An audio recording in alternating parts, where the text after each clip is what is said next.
Here are the top 10 fascinating things about the people of Pompeii. On August 24th, 8079, the inhabitants of Pompeii were going about their daily lives, unaware that they were living their last hours. Earthquakes and tremors had been happening for days, but since Mount Vesuvius had not erupted in hundreds of years, people had become quite familiar with the quakes that happened in the region and continued with their daily activities until early afternoon. Eruptions overran inhabitants 6 times over the course of 2 days. Each subsequent explosion was releasing deadly, superhot gases and ash, along with a rain of volcanic fallout, followed by a pyroclastic surge and flow which is more lethal than lava due to its high temperature and speed. When it was all over, an estimated 6 meters, or 20 feet, of volcanic debris and ash had buried Pompeii and its inhabitants. After being entombed in ash for more than 1900 years, the unearthed victims of Pompeii have been brought to life with modern technology, allowing us to learn from a civilization frozen in time. Number 10. Pompeians were flash heated to death. Until recently, the primary assumption was that victims had suffered from asphyxiation resulting from the deadly volcanic gases and ash. But a recent study found that hundreds of fatalities occurred during the fourth pyroclastic surge, which was the first to reach Pompeii. They determined that the surge deposited much less ash than previously thought, about 3 centimeters or 1 inch deep. However, the temperatures were at least 300 degrees Celsius or 570 degrees Fahrenheit, which killed people instantly. Number 9. About 3/4 of Pompeians were frozen in suspended actions. The people's poses reveal how they died, some trapped in buildings and others sheltering with family members. Children and adults have been found encased in ash. Although the soft tissues decayed long ago, each skeleton remains in the void. So they are not statues or replicas, but the actual corpses. The skeletons are still in there. Only 86 casts of victims exist out of the approximate 2,000 dead. Excavations are still occurring at Pompeii today. Not only were the positions of the victims captured, but their facial expressions show the agonies of their deaths. One victim has his hands raised above his head in a protective gesture, a weak attempt to stave off impending doom. Another's face is frozen in a perpetual scream, reflecting a perfectly preserved mouthful of teeth. Others are seen crawling as if trying to escape their inevitable fate. Number 8. Garden of the Fugitives contains the most victims. Of the estimated 2,000 inhabitants of Pompeii believed to have perished in the disaster, archaeologists have unearthed just over 1,100 bodies. This means that the majority of the city's 20,000 inhabitants escaped when the volcanic activity started. The Garden of the Fugitives holds the most victims found in a single location. 13 people perished there as they sought refuge. The House of Mysteries contained 9 sets of other remains, where it is believed that the roof collapsed and trapped these individuals. The Stabian thermal baths and fish market each contained 2 more victims, and the Olatorium, or market, had several more. Number 7. Animal companions of Pompeians. Several animals have been found at Pompeii. As it was a prosperous city, many residents had pets, namely dogs. However, most wealthy residents also had horses, and there were farm animals for food as well. Additionally, wild animals roamed the surrounding area. They did not escape and were also doomed. A small dog in a collar was found, presumably someone's pet, which was on its back with its legs contorted, as though the animal's last moments were spent writhing in pain. It is believed that the owners chained up poor Fido in the atrium, and that he managed to survive the first phase of the eruption by climbing up the ash and pumice as it built up in the house. He was finally killed while straining at his chain, trying to escape his confinement when the fourth surge reached Pompeii.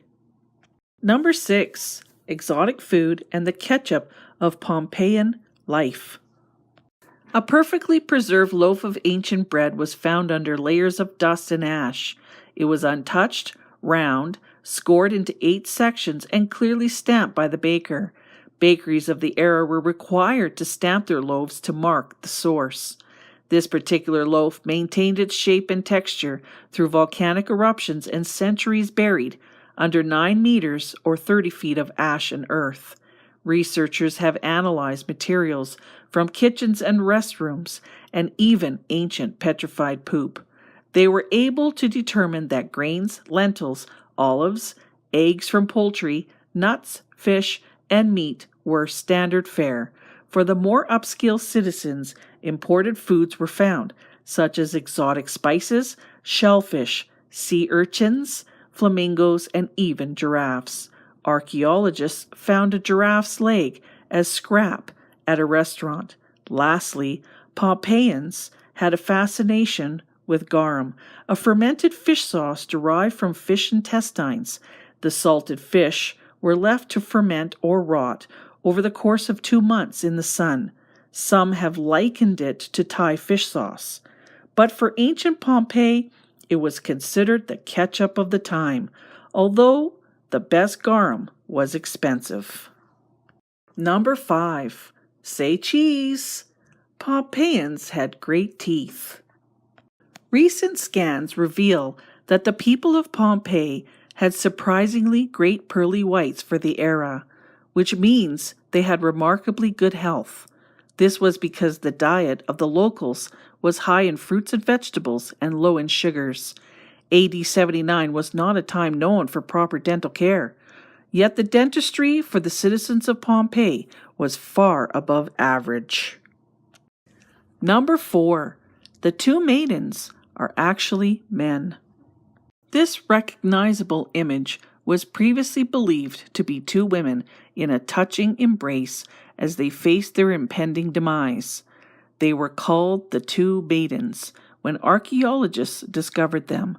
However, in early 2017, researchers found that the embracing individuals were male, raising the possibility that they were gay lovers. CT scans and DNA results of the bones and teeth have confirmed that they are distinctly male.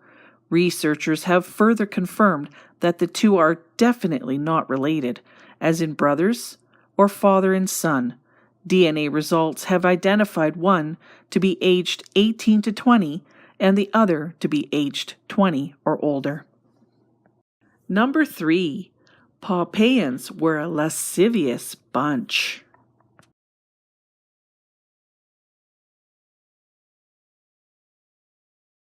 Pompeian sexual habits would make some of the bolder among us blush, as ancient Rome and Pompeii were considered a hedonistic culture with a healthy lack of inhibitions.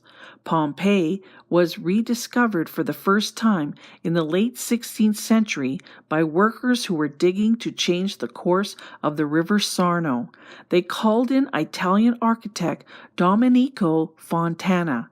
He was so startled by the sexually explicit frescoes and other objects that were unearthed that he chose to cover everything back up. The items were considered too scandalous and offensive for the delicate sensibilities of the time. The artifacts remained buried until the 18th century, even after the intentional excavations of that time. Pompeii's treasures were still handled carefully. In 1819, Francis I, the future king of the 2 Sicilies, was so shocked by the explicit nature of the erotic items that he ordered them locked away in a secret cabinet. Access was restricted only to the most mature of gentlemen with the highest moral turpitude. For the most part, these artifacts did not become available to the public until the year 2000. The Pompeians had incorporated folly into furniture, oil lamps, and even wind chimes. Erotic encounters were depicted in mosaics and on frescoes on the walls of homes.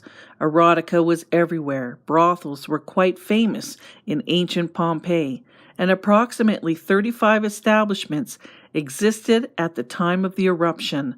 Prices were listed as graffiti on the walls. Services were depicted in paintings, and the graffiti also revealed graphic details about the visitors and their experiences. Murals from brothels depicted fair-skinned women in a variety of positions, with tanned athletic men on ornate beds. Contrary to the depictions on the walls, the sex workers apparently had bleak lives. The rooms had stone beds and no windows. No amenities whatsoever.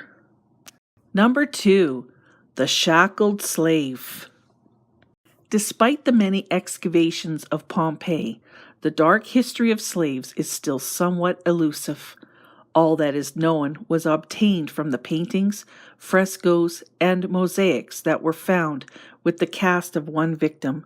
However, it is clear that slavery was commonplace in Pompeii. Whether servants, concubines, or sex workers, many slaves existed in their society. Slaves were property, and owners can do with them as they chose. Slaves had a variety of duties. However, one of the more interesting was the collection of use of urine as a cleansing agent. Slaves took stored urine to the area where they laundered clothes. They would climb into tubs filled with collected urine, water, and dirty clothes. Then they would stomp around, not unlike stomping grapes for wine. This is how slaves cleaned clothes. Of course, the saddest image of slavery that was unearthed during excavations was in the slave prison. As Mount Vesuvius destroyed Pompeii, the shackled slave was unable to escape. He was found lying face down with his shackles still around his ankles. Number 1. The guy with the worst luck in Pompeii. Imagine the chaos of falling fire, ash, dense fumes and smoke. The earth is trembling, breaking open. Buildings are falling around you. A hot lava avalanche is rushing toward you, devouring everything in its path. Now imagine that you somehow outmaneuver all this and you think, yes, I'm going to make it out of this. Then suddenly, you're decapitated by a rock falling on your head. Yeah, it really just wasn't your day. That's what happened to this poor guy, the bloke with the worst luck in Pompeii. We don't know his name. All we know is that his skeletal remains were protruding from under a large boulder 2,000 years after his demise. Archaeologists were able to surmise that he was fleeing the city and that he had an infection in his tibia, which impeded his mobility. More than likely, this contributed to his unfortunate circumstance. His head has not been found. Hope you enjoyed this video. If you'd like to see more, please comment below, and don't forget to subscribe, like, and hit the notification button for future videos. Hope to see you soon, and have a fantastic day.